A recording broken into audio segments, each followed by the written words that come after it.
Hey, let's check in with chapter 25, or the last half of chapter 25. I'm not quite sure if I checked in with the last one of Mchl, Fctry Boy, who indeed is alive.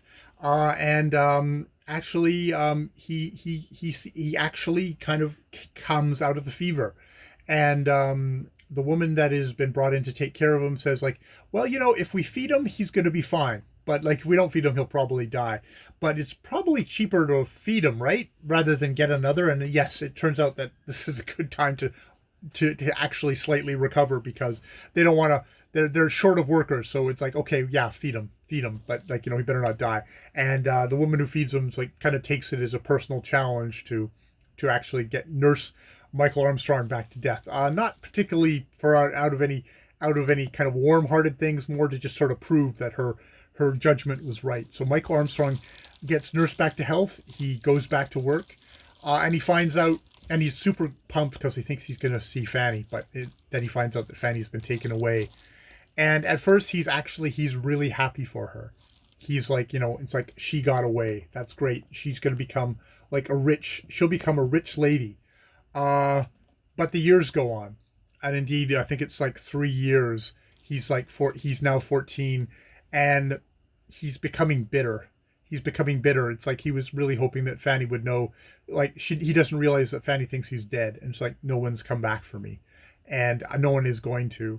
And he's like, oh, she's become a rich, spoiled girl with, like, probably amazingly beautiful and amazingly elegant and amazingly hard-hearted. He's in his bitterness, he thinks.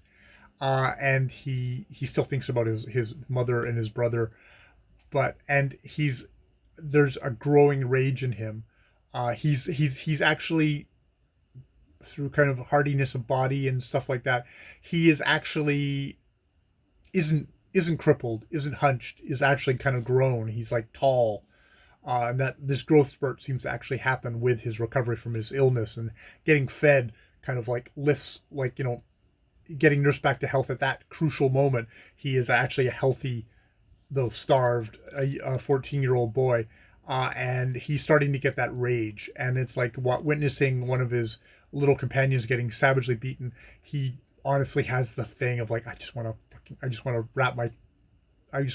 kick the overseer to death. I want to strangle him. And he's like, I need to escape, because if I stay here, I'm going to explode in rage, and they're going to beat me to death. And it's like, it's worth it. It's like, this place is so heavily guarded, and there's so many, it's like, it's super hard to get out of. They've really made a point of pointing this out to him, but it's like, I need to escape. But everything's always watched. And he comes up with a plan. And at first it looks like, okay, yeah, this is going. Nobody's worried. It's like, oh, look, this latch is open. He got out this way. Oh, look, some the bushes over here are torn. This is where he's gotten through. Great, we'll go get him. This stuff doesn't last for very long, and then he's in open fields. Everybody he meets is going to be just all ready to just basically turn him into the justice of the peace. We'll track him down. We'll find him. The manager, Mr. Woodcomb, isn't worried at all. He's just waiting for the sound about it. But at the end of the thing, so Mr. Woodcomb slept soundly, in the knowledge that there's going to be a thing, although in ignorance of the fact that Mchl was already within a few feet of his premises. So everyone, because they know that he knows that they're always watching, they're always hunting. So he's made a false trail. Everyone's taken off out of that. He's still here.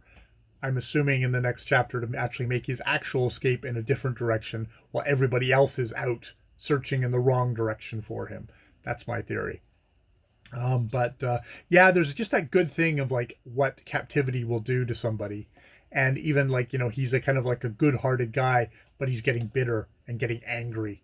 And you can see maybe why someone like Francis Milton Trollope was kind of like, oh, I was worried that Mchl was going to get taken as some kind of a symbol for violent revolution, for violent change, for protest from below, maybe that's why she does indeed end up stopping short when he's a young feller, versus carrying the story on when he is older and a guy himself, and maybe wouldn't be subsumed under the maternalistic stuff of Miss Brotherington. So yeah, we'll leave it there. More videos later.